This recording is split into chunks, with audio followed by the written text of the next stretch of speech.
Welcome to Business Innovators Radio, featuring industry influencers and trendsetters sharing proven strategies to help you build a better life right now.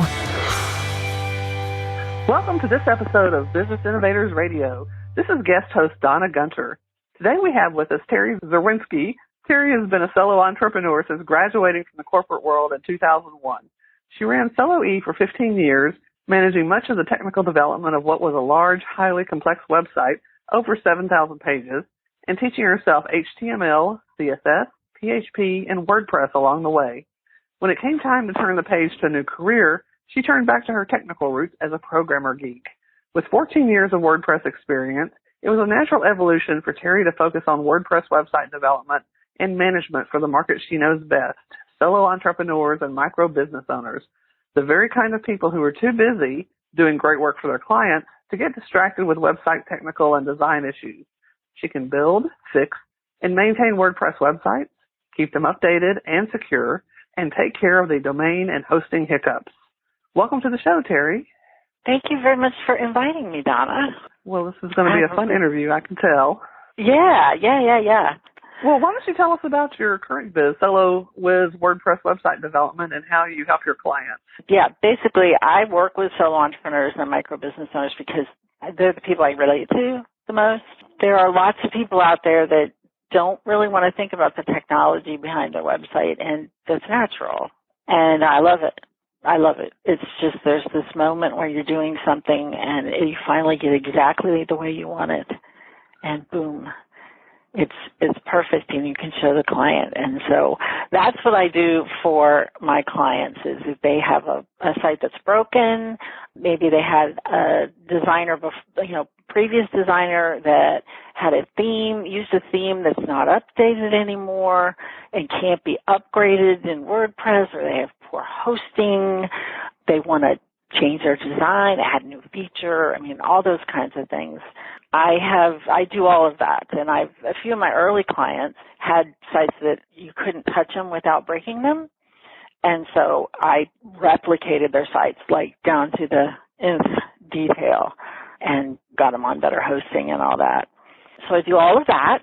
I can customize an existing design or build a new design. Pretty much I can do anything that you want as far as getting all the pieces on the page. And then I have an ongoing security plan to keep people from getting malware and nasty grams from their host and getting their sites redirected to porn sites, which does happen, and then doing offsite backups for things go wrong. The client might make a mistake, or their host screws something up or whatever, and offsite backups are my most important. If nobody goes away with anything else from this interview, please make backups and update your website regularly. That's what I do for people so they don't have to think about it. Yeah, that backup issue is key, because I can't tell you how many stories I've read, and this is stories on Facebook are being told, kind of anecdotally of, oh, well, somebody hacked my website, or suddenly the host went down and my website disappeared and my host doesn't have it backed up. And I've known some people with some fairly big websites, some pretty big companies, who had no backup on their site, and they're fairly well known in the online industry. And I'm thinking, are you insane? That's your entire livelihood. You had no backup set up for your site. I cannot believe that. And of course, all you have to do is go through that once. And man, that's the school of hard knocks. You never do it again. That's exactly it. That's when people get really serious about it. And what's shocking even is I'm in a Facebook group of other website designers, and someone popped in and said, why didn't this backup system from this theme builder I'm using, why didn't it work? I just lost 4 hours, and about 20 people replied, you don't have backups? Because you're supposed to save things regularly, and you're supposed to have backups, and then, if something hiccups tomorrow, you just got to have backups. It's just, I'm a freak about backups. They might back it up, stuff up to the server. I send my backups to my Amazon AWS account, and then I download backups to my own computer, too. I'm really a freak about it. Tell you to have backups for your backups. like you do? Yes, I'm a little bit freakish about it. Talk a little bit about some of the benefits and advantages of having an expert build your website rather than trying to do it yourself. Well, I think about it as I have an accountant, and I've had this accountant for a long time. I have her so that I don't have to learn about accounting and how to do my business taxes. I don't have to try to keep up with the IRS regulations. I don't have to do, I'm just not interested in it. It's not something like, oh, I'd like to learn that in my spare time. And she can do it much faster than I can, and time-wise, it's cheaper. And that's pretty much the exact same scenario, but for your website. If you have an expert who builds your website and maintains it, then you don't have to worry about it. You don't have to go out and learn all this stuff. You don't have to be worried if, something fails, because you can get it fixed. You know that your website is in good hands if you have a good developer who's done the right work on it. It can save the business, like that you were talking about, and it can save hours of work and people losing their sites in the middle of launches. Yeah, that kind of stuff happens, and it's scary. And then they don't have to worry, and if they are in there and make a mistake or something, it's undoable. Having an expert at your beck and call who's seen all these issues before, why not? And now you do it yourself. You use a much gentler approach. You use the accounting approach. I tend to take a more graphic approach of asking clients, if they're asking me, why can't I do this myself? My response is, would you do your own appendectomy? And of course they say no, and it's like, exactly. That's a great one. Yeah, I'll have to remember that. That's a very good one. There you go.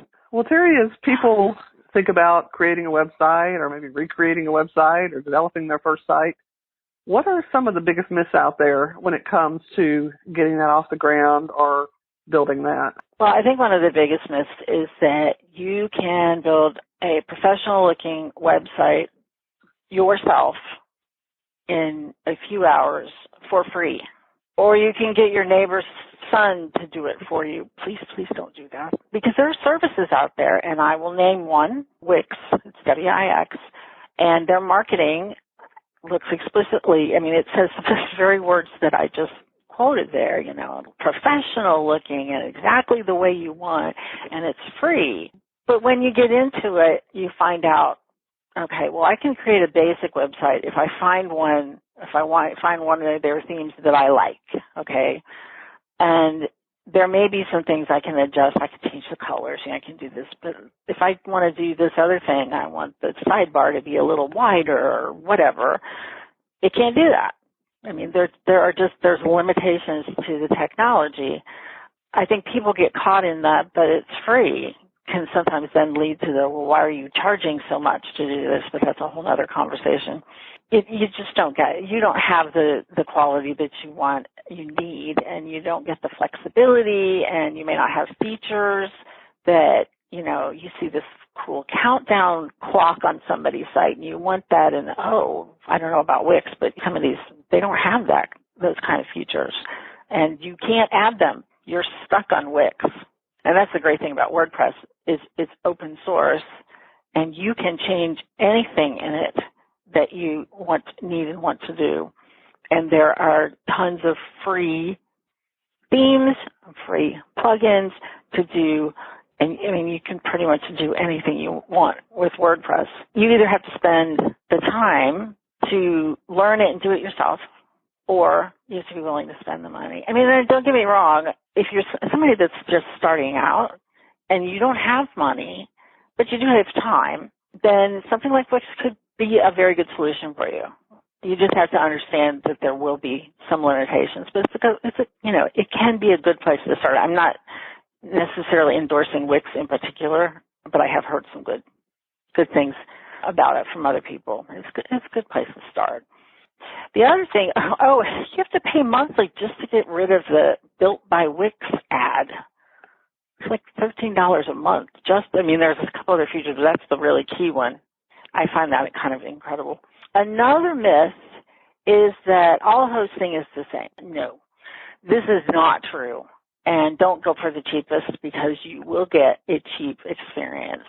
The cheapest hosts They tend to put a whole bunch of people on, cram them into one server. That's what shared hosting is where you share a server with a number of other sites.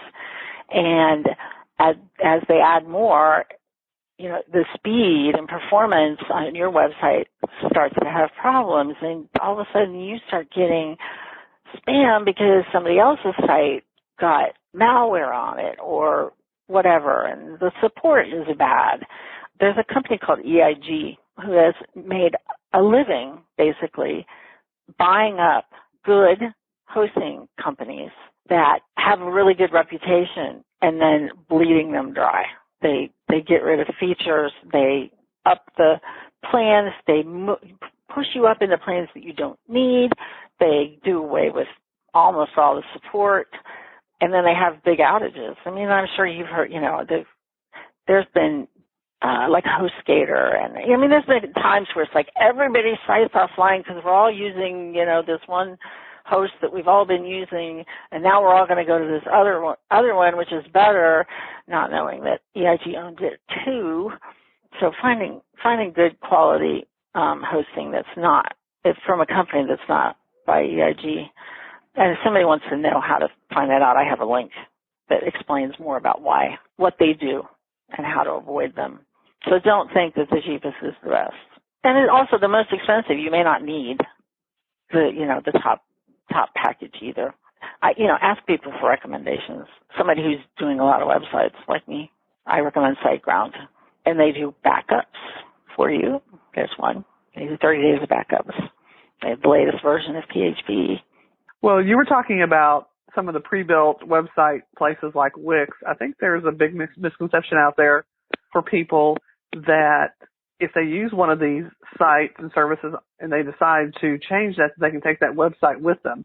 And that is something they can't do. Talk a little bit about that kind of eye-opening moment when somebody figures that out or hears that, and they've invested a lot of time or energy in developing a site on one of those platforms. Oh, it's incredibly frustrating for people. And I just worked with a client who had a website, and they really wanted to redesign it and all that. But, I couldn't even get the pictures they had uploaded out of the builder. This wasn't Wix, but it was another similar kind of managed WordPress or, WordPress builder, website builder. And, you're stuck. You're going to pretty much have to start from scratch. Now, that's just in general. That's not the case all the time. Just kind of go in eyes open, knowing you may need to start from the beginning. Well, in this day and age, in 2020, you would think that every small business would have a website, and I'm here to tell you, in terms of where I live, that there's still probably easily 50% of the people or the businesses that have no website, and I think maybe there's some fears associated with having a website, owning a website. Talk a little bit about that and what you've encountered as you talk to people about getting a website for their business, if this is their first foray into the online world, and what fears that they're dealing with as they make that decision. Well, I think one fear is that, okay, I'm going to do a website, and it's going to cost a lot of money, so I got to get it perfect. It's got to be really good. So I have to make all these decisions about what I need, and I have to make them up front. And once I've put the money into it, I'm not going to change it for another 2-3 years until I'm ready to, or maybe 4 or 5 years until I'm ready to, do a rebranding.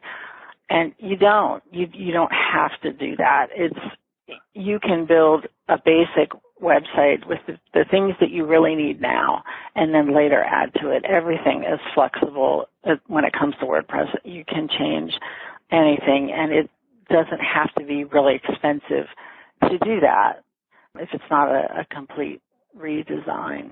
And I think that leads to some procrastination. I've had a number of clients and the people I work with who have, similar situations where somebody will contact you and they'll say, I'm ready to do a website.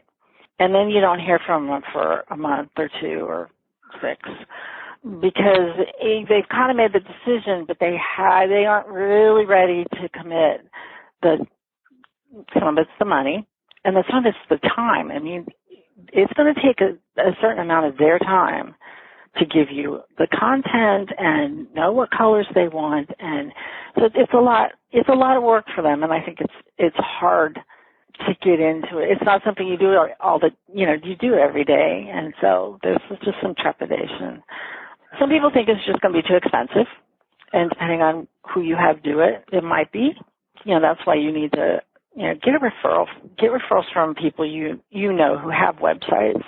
Who did they use? Did they like them? Did they trust them? Would they recommend them? Because you don't want to hire someone who looks really good on paper, but you don't really know much about them, and then you get 3/4 of the way through the project and you find out this person doesn't really know everything they need to know for me to do this, and they didn't tell me that up front. They put together something that's just kind of slapdash. Somebody else has to come in and fix it, and that happens. And I've had to be the one that's been doing the fixing. So I think it's such a big decision.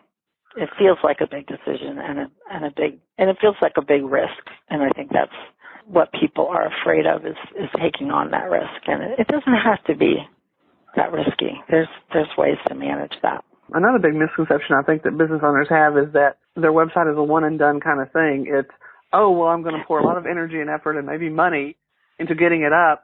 And that means I don't have to touch it. I don't have to do anything else for another 10 years. And you and I know that that's not true. How do you get across to them that their website, like any other marketing material they have, is something that has to be fed and watered and nurtured and updated on an ongoing basis? There's two ways. I mean, I build websites, and then I also spend an awful lot of my time helping people fix websites that are broken or add features. So here's one way that I get around that, or I kind of get people's attention on, you got to do this, is if I do a whole website design for someone, a whole implementation, the last piece of it is it's 1 year of my security package, because you need to update your website. Not updating your website is like the biggest security risk. It's an invitation for hackers to come in and mess up with your site. And they don't care if you're a big company or small company. They'll get in there and do it. You have to update WordPress, the plugins, the themes. You have to do it regularly, at least weekly. And you have to have backups. In my security plan, part of the security plan is all those things. It's the backups. It's the updating everything regularly and keeping your eye on it. There are dozens of plugins every month that they find security risks in them. And then that's what a lot of these updates, because you'll see a plugin that's like, gosh, I had to update that like just last week. Well, that's because they found something and they have to fix that hole too. So you have to stay on top of it. And it seems to be an increasing thing that they're finding more. That's just my anecdotal. There's a company, iThemes, and they put out a newsletter every half month, semi-monthly, I guess. And they list all of the plugins and themes and if there's any WordPress issues. And it's surprising because some of them are some very popular plugins used by a lot of people. So it's not just the obscure ones that nobody's working on. The number every 2 weeks, the number, over time is like, wow, it's a lot more. Geez, it was just like, a handful or a dozen, and now it's like 2 dozen. You got to stay on top of it. And if you either have to commit to do that yourself, or you got to hire somebody to do that. And if you hire someone to do it, they have tools. And it's going to be a lot easier on you and them, both time-wise and peace of mind-wise, money-wise, to have somebody who will do that for you regularly. Oh, absolutely. I would never want to be in either the WordPress theme development business or the plugin development business, because trying to be smart enough to outwit all those kids that are 12 to 18 years old who have nothing better to do than to hold contests to hack into websites. I mean, man, that just would not be my cup of tea at all.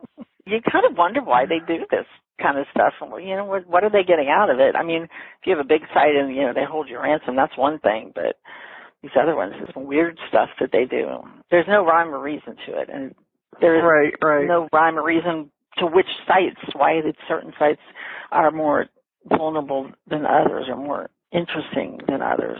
Other than if you aren't updating and you have holes, well then, yeah, they're going to get right in there. And it's scary if you don't have that. Well, Terri, as a small business owner thinks about getting a website built or maybe even updated, what kinds of questions should they be asking themselves in the process as they make this consideration? Well, you need to know what skills do you need from your web designer. Are you looking for someone, for instance, who's going to give you a whole turnkey, has everything, has e-commerce, has social media all built in, and, is hooked up to your email service provider, MailChimp or whomever, and you have to find someone who does that, and there are people that do that. That's a lot for one person to cover, and so I wouldn't necessarily recommend that, but it's good to know exactly what you need and what they have, and then so that you know what you have to go out and find separately. You want to find someone who is responsive. I mean, that's one thing you can do is send them emails, ask questions, and see how long it takes them to get back to you. And how transparent are they when you ask them, can you do this, this, and this? Are they transparent and say, I can do this and this, but not that? Because, for instance, I do a whole bunch of the technical stuff. I love the technical stuff. I am not an artist. I am not a quote-unquote designer. I work with some really great designers. And I can take something that's existing or a theme that you like, and I can modify it, but you have to tell me what you want it to look like. Branding, I don't do branding and colors. I mean, I can implement it all. And so you want somebody to be upfront with you about what skills they have and what skills they don't. I mean, and a lot of this is get referrals. You don't know just by looking at someone's site or reading their marketing materials how good they really are. It can be quite deceiving, unfortunately. And you also, you want somebody that is going to be around if you need changes and stuff. And I feel so sorry for folks who they've had their website designed and then the designer disappears. I have a friend, been a business colleague / friend for 15 years, and she needed some things updated on her website, and she was paying her previous web designer $100 a year to provide fixes and updates for her. Well, that's a clue right there, because that's a lot of work for $100 a year. You're not going to get a lot done. And she wasn't getting responses back from this person. And since she knew me, she knew I was doing this now, she came and said, can you be this person for me? And I'm like, absolutely. Here's the security plan. We can take care of this part. That's easy.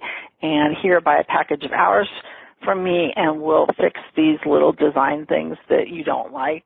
We'll make sure that your site is responsive so that it looks good on a phone and a tablet. So you need somebody that's not going to disappear. And don't get me wrong, sometimes people, in this case, the person she was working with wanted to do something different. She was changing careers, but she wasn't very, forthcoming about coming back and saying, well, I'm not doing this anymore.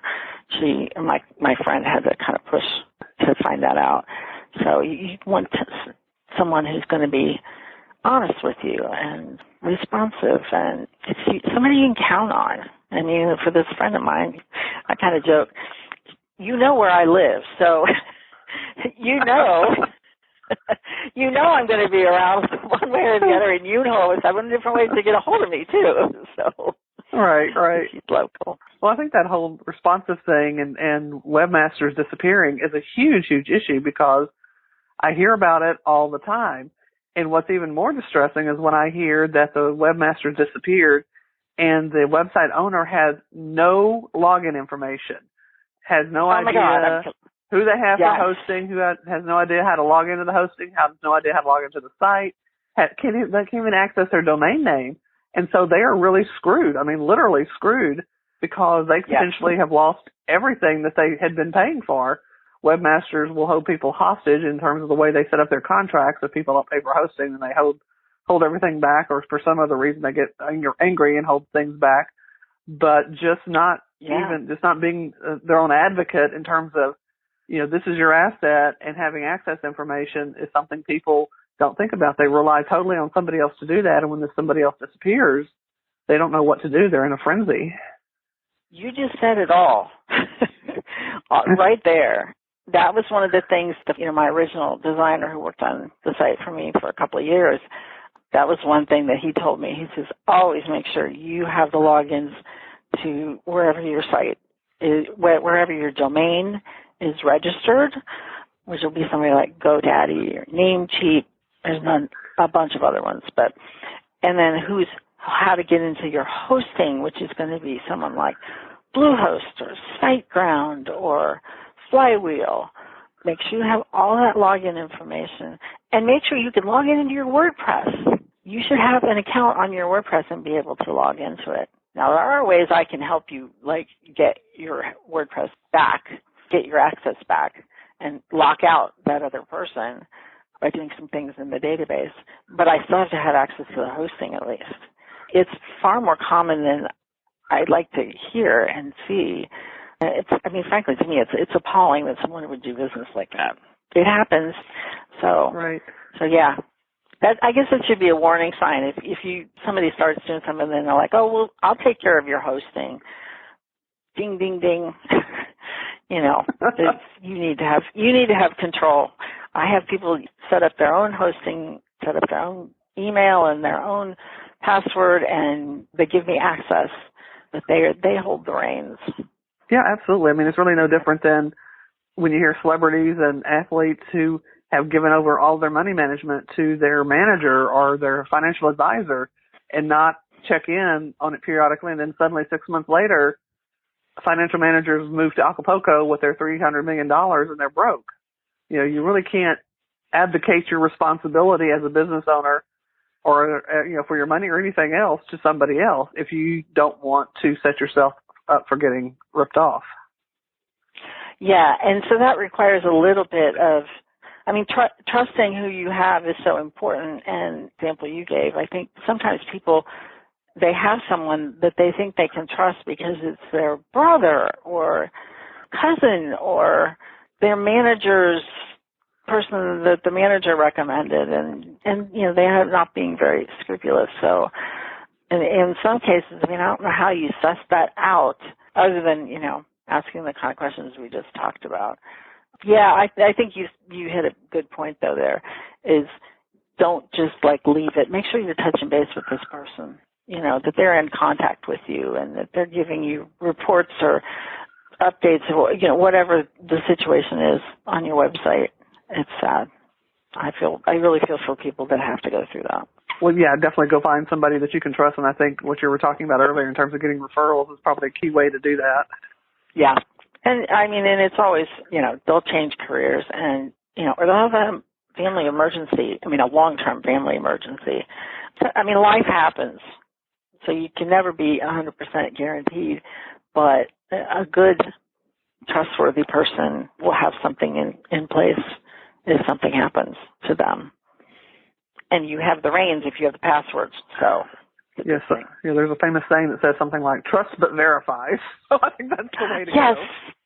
Very good. Yes. Right, exactly. Well, Terri, how can somebody find out more about you and SoloWiz WordPress website development and how you can help them with their website? I have a website. It's solowiz.com, SOLOWIZ.com. Please don't look very carefully at the design. Like I said, I'm not a designer, and so it's not what I would call the prettiest site, and it only has 2 pages. But it's my initial mini brochure for people that are looking, and it has, pretty much I run down everything that I can do for you so that you can decide, does this person have the skills that I need? And it has my security package on there so you can see what I do and what I offer and some of the technology behind it. There's a contact form there on the website, and you can also reach me directly, and I'll give you all my email address. It's Terri Z, TERRIZ, @solowiz.com. I love hearing from people. Even if I just give you some advice and you go somewhere else, I'm happy to do that. Well, Terri, you've given us some great information today, so I want to thank you for being our guest today on Business Innovators Radio. I appreciate all of you listening to today's show. Take care, and we'll see you soon on our next episode. Thanks for listening to Business Innovators Radio. To hear all episodes featuring leading industry influencers and trendsetters, visit us online at businessinnovatorsradio.com today.